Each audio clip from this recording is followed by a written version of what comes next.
Welcome back to my YouTube channel daily life and my thoughts. ഞാൻ രണ്ടാഴ്ച മുന്നേ ഏകദേശം ഒരു 2 മുന്നേ ഞാനൊരു വീഡിയോ ചെയ്തിട്ടുണ്ടായിരുന്നു ഇതേ ചാനലിൽ.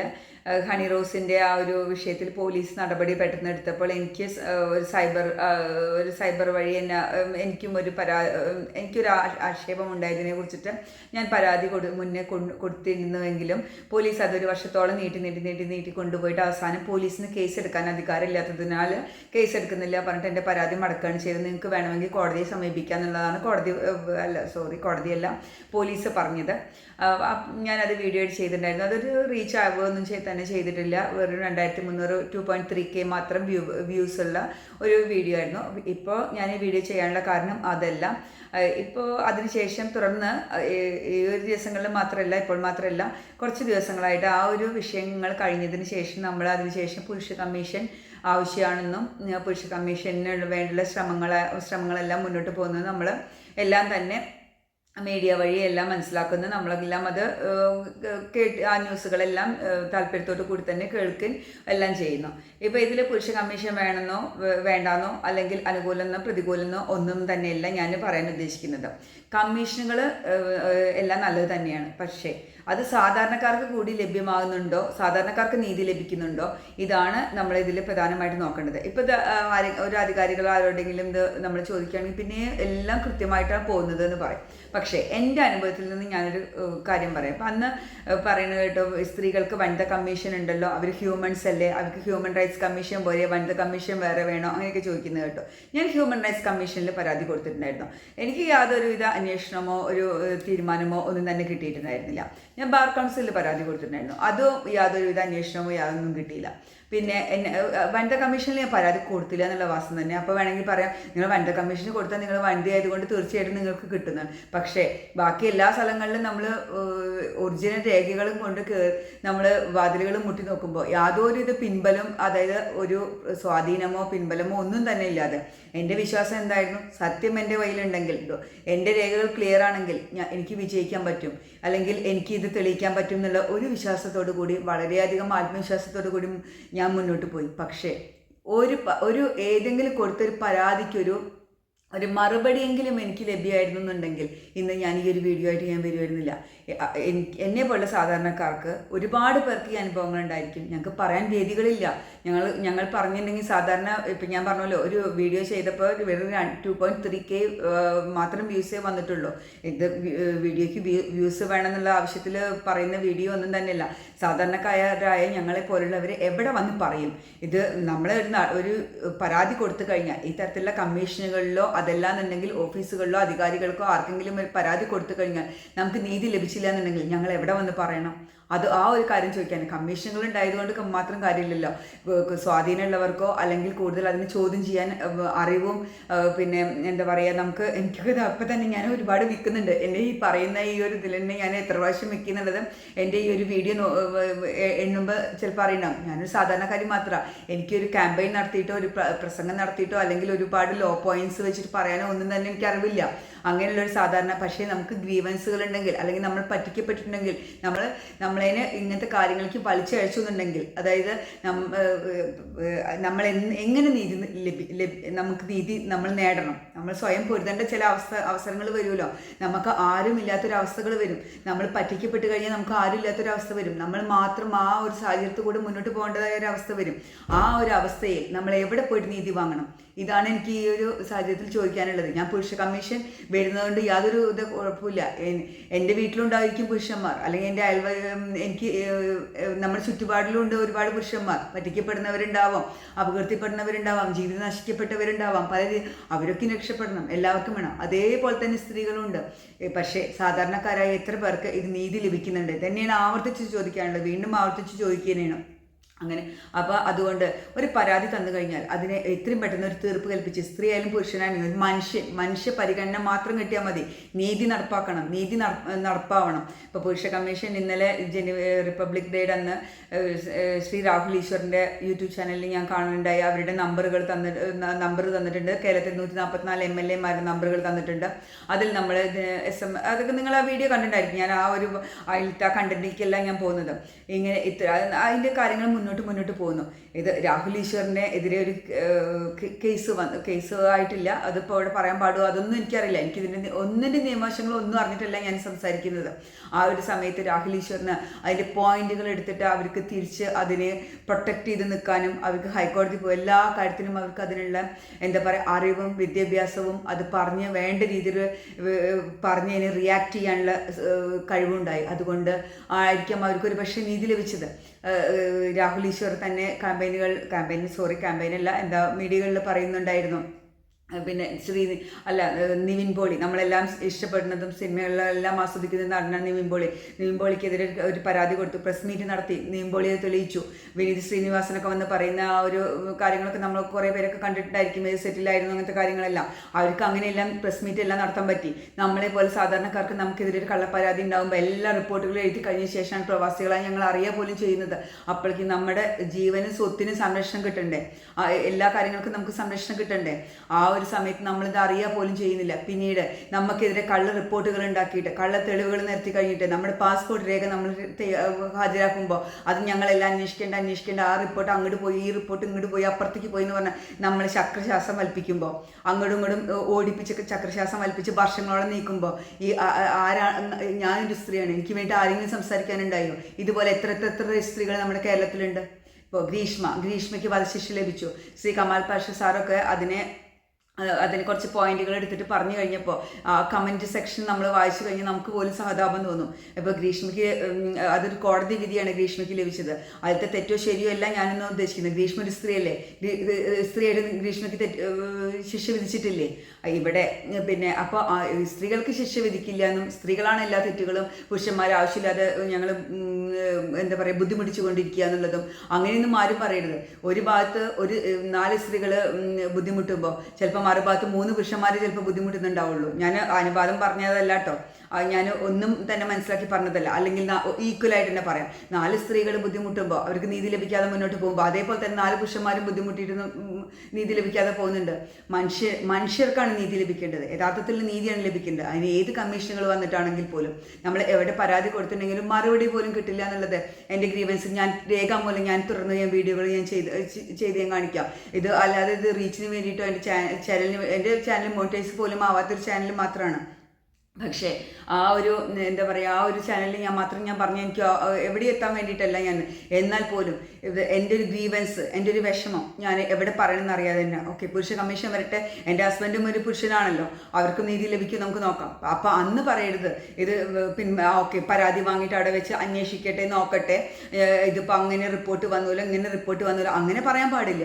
റിപ്പോർട്ട് വന്നു കഴിഞ്ഞാൽ പിന്നെ നമ്മൾ സ്കൂളിലെല്ലാം പഠിക്കുന്ന സമയത്ത് നമ്മൾ ചെറിയ കാര്യങ്ങൾ നമ്മുടെ ക്ലാസ്സിൽ ചിലപ്പോൾ നമ്മളൊക്കെ അതിൻ്റെയൊക്കെ ഭാഗമായിട്ടുണ്ടാവും. ആ കുട്ടിയുടെ പെൻസിൽ കാണാനില്ല, ഞാനെടുത്തു പെൻസിൽ, അല്ലെങ്കിൽ ആളെടുത്തു പെൻസിൽ, അല്ലെങ്കിൽ റബ്ബർ കാണാനില്ല, ആളെടുത്ത് നമ്മുടെ ടീച്ചർ അതിന് നിഷ്പ്രയാസം തീർപ്പ് കൽപ്പിക്കാറുണ്ട്. ടീച്ചർ പറയും എപ്പോഴാണ് നിൻ്റെ കയ്യിൽ പെൻസിൽ ഉണ്ടായി, കുറച്ച് കാര്യങ്ങൾ നോക്കി നിഷ്പ്രയാസം ടീച്ചർ തീർപ്പ് കൽപ്പിക്കും. ടീച്ചർ എന്താ നോക്കാറ്?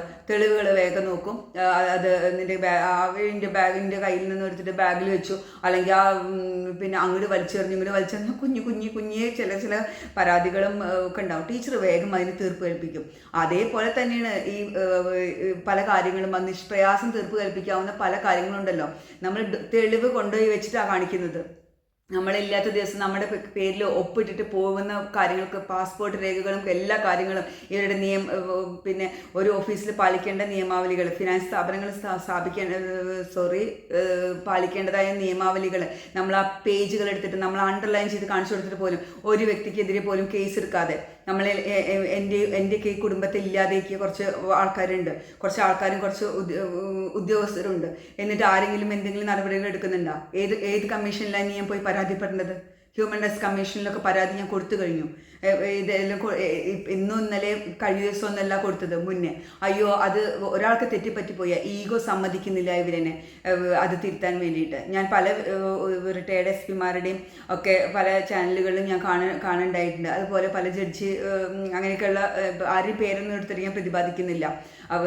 ഞങ്ങൾ എപ്പോഴും ഈ ഇതിൻ്റെയൊക്കെ ഒരു എന്താ പറയുക ഒരു അഗ്രീവ്ഡ് പാർട്ടി ആയതുകൊണ്ടും ഈ ഇതിൻ്റെയൊക്കെ ഒരു വിക്റ്റിം ആയതുകൊണ്ടും മാത്രം ഞാൻ കുറേ നമ്മൾ അറിയും കൂടിയും ചെയ്യാത്ത കുറേ കാര്യങ്ങൾ സമരങ്ങളിലെ വിക്ടിമും കൂടിയും ആയതുകൊണ്ട് ഞാൻ ഇങ്ങനത്തെ ഇതൊക്കെ സസൂക്ഷ്മം തന്നെ ഞാൻ കേൾക്കാറുണ്ട്.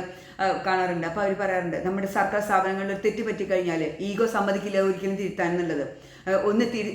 കേവലം ഒരു ഓഫീസിൽ ഒരു മേലധികാരി വിചാരിച്ചാൽ തിരുത്താവുന്ന കാര്യങ്ങൾക്ക് അതിലൊന്നും പെടാത്ത നമ്മളോട് നിങ്ങൾക്ക് കോടതി പോയിക്കൂടെ, നിങ്ങൾക്ക് കോടതി തമാശയ്ക്ക് പോകാനുള്ള സ്ഥലമാണ് കോടതി, അല്ലെങ്കിൽ ആരോ ചെയ്യുന്ന തെറ്റിന് പോകാനുള്ള സ്ഥലമാണ് കോടതി, തെറ്റ് ചെയ്തവരല്ലേ കോടതിയിൽ പോകേണ്ടത്. പിന്നെ ഒരു ഡോക്യുമെൻറ്റുകൾ പോലും ഇല്ലാതെ കോടതി പോയിട്ട് എങ്ങനെ അവിടെ ജയിച്ചു പോരും? ഈ നിഷ്കരണം പറഞ്ഞയക്കുന്ന അധികാരികൾക്കറിയില്ലേ ഇത് എവിടെ പരാതി കൊടുത്താലും അന്വേഷിക്കുന്നു പറയും. 3 വർഷം കഴിയുമ്പോൾ, എനിക്കറിയില്ല, ഞാൻ സർക്കാർ ഉദ്യോഗസ്ഥയല്ലാത്തതുകൊണ്ട് എനിക്ക് വ്യക്തമായിട്ട് പറയാനറിയില്ല, ഓരോ ഉദ്യോഗസ്ഥരും മാറിപ്പോകും. അയ്യോ ഞാൻ പുതിയ ഉദ്യോഗസ്ഥനാന്ന് പറയും. നമുക്ക് എല്ലാ ദിവസവും നമുക്ക് പ്രവാസികളായ ഞങ്ങളെ പോലെയുള്ള ആൾക്കാർക്ക് അവിടെ ഇരുന്നിട്ട് ഇതിന് തീർപ്പ് കൽപ്പിക്കുക. എല്ലാ ദിവസവും രാവിലെ 10 മണി ഓഫീസിൽ പോയി ഹാജർ കൊടുക്കാൻ സാധിക്കില്ല. ഓഫീസറുണ്ടോ ഈ ഓഫീസറിൻ്റെ നമ്മൾ ഒരു പോക്ക് പോകും. പിന്നെ 3, 4, 5, 6 മാസം നമുക്ക് അങ്ങനെ പോകാൻ പറ്റില്ല. നമുക്ക് കുട്ടികളും കുടുംബം ഇവിടെ നിൽക്കുമ്പോൾ വെറുതെ നമുക്ക് ജീവിക്കാൻ പറ്റില്ല. വാടക മുതൽ കൊടുത്തിട്ട് വേണം നമുക്ക് ജീവിക്കുന്നെങ്കിൽ. നമ്മൾ യൂറോപ്പിലോ ഒന്നുമല്ല, നമുക്ക് ഗൾഫ് രാജ്യങ്ങളിൽ ജീവിക്കുന്നവർക്ക് യാതൊരുവിധ പ്രാതിനിധ്യം ഇവിടെ എല്ലാ കാര്യങ്ങൾക്കും നമ്മൾ എക്സ്പെൻസ് കൊടുത്തിട്ടാണ് നമ്മളിവിടെ നിൽക്കുന്നത്. അപ്പോൾ നമുക്ക് നമ്മുടെ പ്രയോറിറ്റി ലിസ്റ്റ്, ആ ഒരു ലിസ്റ്റിന് നമ്മൾ ആ ഒരു കാര്യങ്ങൾക്ക് നമ്മൾ പ്രയോറിറ്റി കൊടുക്കും. ആ സമയത്ത് നമുക്ക് വർഷത്തിൽ 2, 3 പ്രാവശ്യം ഇത് പോയിട്ട് അന്വേഷിക്കാൻ പറ്റുമോ? ആ ദിവസങ്ങൾ നമുക്ക് ചുരുങ്ങിയ ദിവസങ്ങളെ അവിടെ നിൽക്കാൻ പറ്റുമോ? നമ്മുടെ ആ അവസ്ഥേനെ, NRIസിൻ്റെ ആ ഒരു അവസ്ഥേനെ എത്ര ഉദ്യോഗസ്ഥർ ഇവിടെ മുതലെടുക്കുന്നുണ്ട്. നമ്മുടെ പേപ്പറുകൾ മാത്രം പൂത്തിയിട്ടിട്ട് ഇതിനൊക്കെ എവിടെ പോയി പരാതി കൊടുക്കണം? NRI സെല്ല് ഉണ്ടെന്നുള്ളതായിരിക്കും, അല്ലെങ്കിൽ ഇന്ത്യൻ എംബസി ഉണ്ടെന്നായിരിക്കാം. ഇതൊക്കെ കൊടുത്തു കഴിഞ്ഞു. ഇതെല്ലാം കൊടുത്തു കഴിഞ്ഞിട്ടും ഗതി മുട്ടിയിട്ടാണ് ഇപ്പോൾ ഇങ്ങനെ ഒരു വീഡിയോ ചെയ്യുന്നത്. ഇനി ഞാൻ തുറന്ന് കാണിക്കാം. എനിക്ക് ഒരു 5 ദിവസം കൊണ്ടോ അല്ലെങ്കിൽ 10 ദിവസം കൊണ്ടോ 1 മാസം കൊണ്ടോ 2 മാസം കൊണ്ടോ ആർക്കെങ്കിലും ഒന്ന് നീതി വാങ്ങിത്തരാൻ പറ്റുമോ? എനിക്ക് വന്ന നഷ്ടങ്ങളിലെല്ലാം ഞാൻ പറയാം.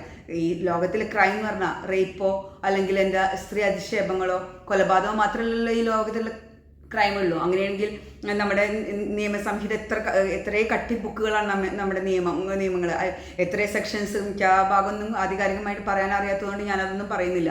എന്തിനാ ഇത്രയും ക്രൈമുകൾ? എല്ലാം ക്രൈം തന്നെയല്ലേ, എന്ത് തെറ്റ് ചെയ്താലും ക്രൈം തന്നെയല്ലേ. അല്ലാതെ കൊലപാതകം, റേപ്പോ, സ്ത്രീ അധിക്ഷേപം മാത്രം ക്രൈം ആയിരുന്നെങ്കിൽ 3 അല്ലെങ്കിൽ ഏതാനും ചുരുങ്ങിയ നിയമങ്ങൾ മാത്രം മതിയായിരുന്നില്ലേ കേരളത്തിൽ അല്ലെങ്കിൽ ഇന്ത്യയിൽ? കേരളത്തിൽ ഒരുപാട് കള്ളന്മാരും കൊള്ളക്കാരും അങ്ങനെ തന്നെ ഞാൻ പറയാം.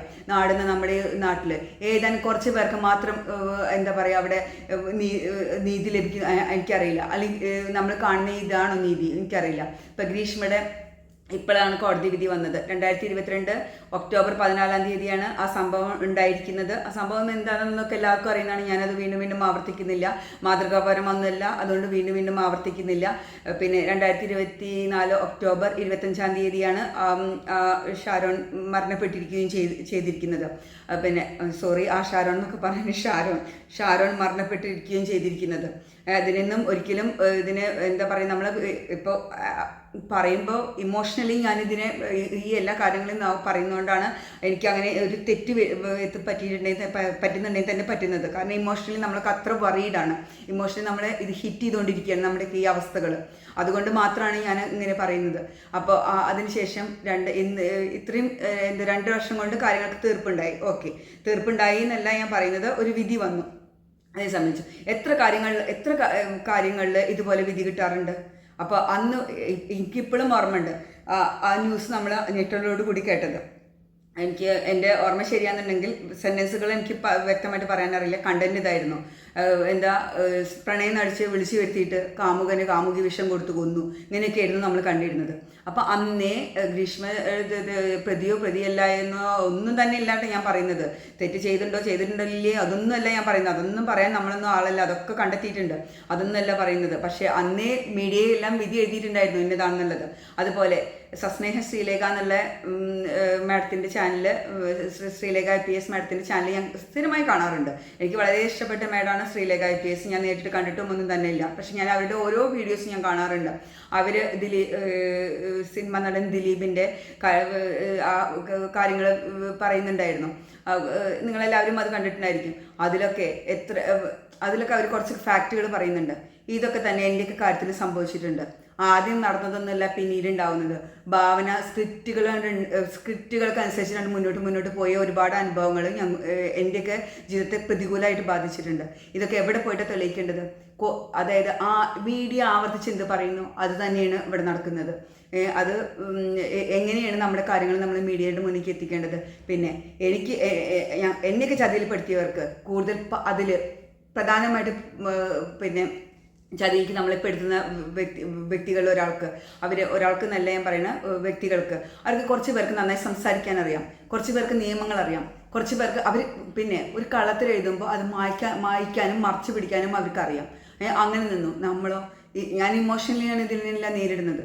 എനിക്ക് ഇത്രയേ ചോദിക്കാനുള്ളൂ. ഞാനൊരു കമ്മീഷൻ്റെയും ഭാഗമല്ല, അല്ലെങ്കിൽ ഞാനൊരു കമ്മീഷൻ്റെ ഭാഗമാവും, അല്ലെങ്കിൽ ഒരു വനിതാ കമ്മീഷനിലോ ഹ്യൂമൻ റൈറ്റ്സ് കമ്മീഷനിലോ അല്ലെങ്കിൽ ബാർ കൗൺസിലിലോ എവിടെയാണോ അത്, അല്ലെങ്കിൽ ഒരു പ്രധാനപ്പെട്ട ഓഫീസുകളിലോ എല്ലാറ്റിനും അധികാരികളും മേലധികാരികളിലും അവരുടെ കംപ്ലയിൻറ്റ് റിഡ്രസൽ സെല്ലും പിന്നെ വകുപ്പ് തല നടപടികൾക്കും എല്ലാറ്റിനും അധികാരങ്ങളുണ്ടല്ലോ. അതിന് ആർബിട്രേഷനും അങ്ങനെ കുറേ കാര്യങ്ങൾ നമ്മുടെയൊക്കെ കോടതി ഇല്ലാതെ കുറേ വേറെ നിൽക്കുന്നുണ്ടല്ലോ. ഇത് കാശുണ്ടെങ്കിൽ കോടതി പോയാൽ മതിയില്ല, അല്ലെങ്കിൽ പിന്നെ എല്ലാവരും നേരിട്ട് കോടതിയിലേക്ക് തന്നെ പോയാൽ പോരെ. എന്തിനാ ഈ ഓഫീസുകളെല്ലാം? സർക്കാർ നമുക്ക് ഈ ഓഫീസുകളെ സർക്കാരിന് ഇത്രയും വലിയൊരു എന്തിന് 144 MLA നമുക്ക് 144 MLA നമുക്ക് ജനങ്ങൾക്ക് വേണ്ടിയിട്ടുള്ളതാണല്ലോ. ജനാധിപത്യ രാഷ്ട്രമല്ലേ ഇത്. അപ്പോൾ അതുകൊണ്ട് എൻ്റെ കാര്യങ്ങൾ ഞാൻ കാണിക്കുകയെന്നുണ്ടെങ്കിൽ എനിക്ക് ആരും എനിക്ക് നീതി നടപ്പാക്കി തരും? എനിക്ക് നീതി മതി. എനിക്ക് എൻ്റെ കാര്യങ്ങളൊന്നും എനിക്ക് എല്ലാം വേണമെന്നൊന്നും പറയില്ല. എനിക്ക് നീതി, അത് വൈകിക്കാതെ, ഇത്രയും വർഷങ്ങൾ മുന്നോട്ട് പോയില്ലേ, ഇനി അത് വൈകിക്കാതെ നീതി ലഭിക്കുക. ഇത് നമ്മൾ എന്താ പറയുക, ഇതുകൊണ്ട് ശാരീരിക പ്രശ്നങ്ങളും മാനസിക പ്രശ്നങ്ങളും ആരോഗ്യ പ്രശ്നങ്ങളും സാമ്പത്തിക പ്രശ്നങ്ങളും മാത്രം നേരിടുക എന്നല്ലാതെ സാമ്പത്തിക പ്രശ്നങ്ങളല്ല ഇനിയിപ്പോൾ പ്രശ്നങ്ങൾ എന്ന് കേട്ടിട്ടുണ്ടെങ്കിൽ ഈ വീഡിയോ ആരെങ്കിലും കാണുകയാണെങ്കിൽ പ്രശ്നങ്ങൾ എവിടെ ഉണ്ടോ അവിടെ കയറിയിട്ട് വേഗം കുറച്ച് ആൾക്കാർ മുതലെടുക്കാൻ ശ്രമിക്കും. അതല്ല ഞാൻ ഉദ്ദേശിച്ചത്. സാമ്പത്തിക പ്രശ്നമല്ല, നഷ്ടങ്ങൾ. ഇതെല്ലാം നേരിടുമ്പോൾ ഇതിനൊക്കെ ആര് പരിഹാരം ഉണ്ടാക്കി തരും? ജനങ്ങളുടെ ജീവനും സ്വത്തിനും സംരക്ഷണം ലഭിക്കണ്ടേ? ജീവൻ എന്ന് പറയുമ്പോൾ അതിലെല്ലാം നമ്മുടെ അപകീർത്തിപ്പെടുന്ന മുതൽ അതിൽ പെടണമല്ലോ. ഞാൻ ചെയ്ത വീഡിയോയിൽ ഒരുപാട് തെറ്റുകളുണ്ടാവാം, ഒരുപാട് ഇമോഷണലി ഞാനിതിനെ നേരിടുന്നതോട് ഒരുപാട് വ്യത്യാസങ്ങളുണ്ടായിരിക്കാം. എൻ്റെ പറയുന്നതിലും എന്താ പറയുക, ഒരു സിംപ്ലിസിറ്റി ഇല്ലായ്മയൊക്കെ ചിലപ്പോൾ കേൾക്കുന്നവർക്കൊക്കെ തോന്നാം. പക്ഷെ അതൊക്കെ ഉണ്ടല്ലോ, നമ്മൾ ഇത് കൂടെയൊക്കെ പോയിട്ട് സത്യത്തിലുണ്ടല്ലോ നമ്മളൊക്കെ എന്തൊക്കെ ജീവിച്ചിരിക്കുന്ന രക്തസാക്ഷികളാണെന്ന് നമ്മളൊക്കെ ആരൊക്കെ നമ്മളെ രക്തസാക്ഷികളാക്കി ഇട്ടെടുക്കുക. പക്ഷെ ലോകം അറിയണ്ട. നമ്മുടെ കൊച്ചു സംസ്ഥാനം കേരളം അറിയുന്നുണ്ടോ? കേരളത്തിലെ അധികാരികൾ അറിയുന്നുണ്ടോ? നീതി നടപ്പാക്കി തരേണ്ട ആൾക്കാർക്ക് അറിയാം ഏതാ നീതി എന്നുള്ളത്. ആ ഒരു നീതി നടപ്പാക്കി തന്നാൽ പോരെ? മുഖം നോക്കാതെ എത്ര സ്ഥലത്ത് നടപടി എടുക്കും? ആ ഒരു നടപടിയാണ് എനിക്ക് വേണ്ടത്. അപ്പോൾ ഇത്രയും ചോദിക്കാനുള്ള, ഏത് കമ്മീഷൻ വന്നാലും എന്ത് വന്നാലും സാധാരണക്കാരായ ജനങ്ങൾക്ക് നീതി ലഭിക്കണം. എവിടെയാണ് പോകേണ്ടത്? അന്ന് പിന്നെ ഒരു കാര്യം കൂടി ഞാൻ പറഞ്ഞു നിർത്താം. അന്ന് രാഹുൽ ഈശ്വർ എനിക്ക് എന്താ പറയുക, യാതൊരുവിധ ഞാൻ കണ്ടിട്ടില്ല. അവരുടെയൊക്കെ മുന്നേ പ്രോഗ്രാമുകളൊക്കെ കണ്ടിട്ടുണ്ട്. രാഹുൽ ഈശ്വറിൻ്റെയും ഒക്കെ പ്രോഗ്രാമുകളൊക്കെ പണ്ട് കാലത്തെ ഞാൻ കാണാറുണ്ടായിരുന്നു. അല്ലാതെ വേറെ എനിക്ക് അവരോടൊരു ഒരു വൈരാഗ്യം ഒന്നും ഉണ്ടായിട്ടൊന്നും ഞാൻ അവർക്കെതിരായിട്ട് ഒന്നും സംസാരിക്കില്ല കേട്ടോ. പക്ഷേ പറഞ്ഞിട്ടുണ്ടായിരുന്നു ശ്രീ എൽദോസ് MLA വളരെ നല്ല പുരുഷ കമ്മീഷന് വേണ്ടിയിട്ട് നിവേദനത്തെ ഒരു കാര്യങ്ങളെല്ലാം രാഹുൽ ഈശ്വർ പറയുന്നുണ്ടായിരുന്നു. അതുപോലെ ശ്രീ ഉമ്മൻചാണ്ടി സാറിൻ്റെ മകൻ MLA ഉമ്മൻചാണ്ടി സാറിൻ്റെ മകൻ ഇത് വളരെയധികം ഉമ്മൻചാണ്ടി സാറ് ഒരു എന്താ പറയുക, കുറച്ച് ബുദ്ധിമുട്ടുകൾ കൂടെ കടന്നുകൊണ്ട് അവർക്കൊക്കെ മനസ്സിലാവും. പിന്നെ ഇങ്ങനത്തെയൊക്കെ അധിക്ഷേപിക്കപ്പെടുന്നവരുടെയും ഒക്കെ ബുദ്ധിമുട്ടുകൾ മനസ്സിലാവുന്നല്ല. ഒരു പ്രതിസന്ധി ഘട്ടത്തിൽ ഞാനിപ്പോൾ ഉമ്മൻചാണ്ടി സാറിനെ നമ്മളെല്ലാവരും ആദരിക്കുന്നുണ്ട്, ബഹുമാനിക്കുന്നുണ്ട്, സ്നേഹിക്കുന്നുണ്ട്. ഞാനത് രാഷ്ട്രീയമല്ല പറയുന്നത്. പക്ഷേ ഉമ്മൻചാണ്ടി സാറിനൊക്കെ എല്ലാവർക്കും ഇഷ്ടം തന്നെയായിരിക്കും. അങ്ങനെ തന്നെ ഞാൻ മനസ്സിലാക്കുന്നത്. പക്ഷേ ഞാനൊരു പ്രതിസന്ധി ഘട്ടത്തിൽ കുറേ MLA ഒരു പ്രത്യേക സാഹചര്യത്തിൽ നമ്മളൊരു പ്രതിസന്ധിയിൽ ഇങ്ങനെ നിൽക്കുന്ന സമയത്ത് ആരെ വിളിക്കണമെന്ന് നമുക്കറിയില്ല, എന്ത് ചെയ്യണമെന്ന് നമുക്കറിയില്ല. അങ്ങനത്തെ ഒരു സാഹചര്യത്തിൽ ഞാൻ എൻ്റെ ഈ വീട്ടിലിരുന്നു കൊണ്ട് ഞാൻ ഇങ്ങനെ കുറേ നമ്പറുകൾ വിളിക്കാം. നമ്മളെ ആദ്യം സ്ഥലം MLA വിളിച്ചു, നമ്മുടെ കോൺസ്റ്റിറ്റ്യുവൻസിലെ വിളിച്ചു. പക്ഷേ കിട്ടിയില്ല. നെറ്റിൽ നിന്ന് സോഷ്യൽ മീഡിയയിൽ നിന്നുള്ള നമ്പർ എടുത്തിട്ടാണ് വിളിക്കുന്നത്. ശ്രീ സുരേഷ് ഗോപി അവരെ വിളിച്ചു, കിട്ടുന്നില്ല. പിന്നെ ഉമ്മൻചാണ്ടി സാറിൻ്റെ മകൻ ശ്രീ ചാണ്ടി ഉമ്മൻ അവരെ വിളിച്ചു. അവർ ഫോൺ എടുത്തു. അവർ പറഞ്ഞു നിങ്ങൾക്ക് കോടതി പോകാമെന്ന്. എനിക്ക് കോടതി പോകാനെങ്കിൽ ഒരാളെന്നെ ഉപദേശിക്കണം. ഒരു പ്രത്യേക സാഹചര്യത്തിൽ നമുക്ക് എനിക്ക് അനീതി നടപ്പാക്കി തരണമെന്ന് ഞാൻ പറയുന്നില്ല, എനിക്ക് നീതി വാങ്ങിത്തരണമെന്നും പറയുന്നില്ല. എൻ്റെ ഈ പേപ്പർ കണ്ട് ശരിയാണെങ്കിൽ ചെറിയൊരു സാവകാശം, എനിക്ക് കോടതി പോകാനുള്ള സാവകാശം ഞാൻ ചോദിക്കുന്നുള്ളൂ. ശ്രീ സുരേഷ് ഗോപി നമ്മളെല്ലാവരും വളരെയധികം സിനിമയിൽ നിന്ന് നമ്മളെല്ലാവരും സുരേഷ് ഗോപി സ്നേഹത്തോടു കൂടി തന്നെ നോക്കി കണ്ടിരിക്കുന്നത്. അതിനുശേഷം സുരേഷ് ഗോപിനെ എല്ലാവരും വളരെ സ്നേഹത്തോടു കൂടി തന്നെ നോക്കി കാണുന്നത്. സാധാരണക്കാർക്ക് ഒരുപാട് നീതി നടപ്പാക്കി തരും എന്നുള്ള ഒരു വിശ്വാസത്തിൽ തന്നെയാണ് നമ്മൾ സുരേഷ് ഗോപി സാറിനെ നോക്കി കാണുന്നത്. അപ്പോൾ ആ ഒരു ലെവലിൽ നേരിട്ട് വിളിക്കാൻ ഒരു നമ്പറിലും കിട്ടുന്നില്ല. ആ ഒരു സമയത്ത് KK അനീഷ് കുമാർ വഴി ഞാൻ അവരെ കോൺടാക്ട് ചെയ്യാൻ ശ്രമിച്ചു. കോൺടാക്ട് ചെയ്തു, ഫോൺ എടുത്തു. അവരും എന്നോട് പറഞ്ഞു നിങ്ങൾക്ക് കോടതി പോകാന്നുള്ളത്.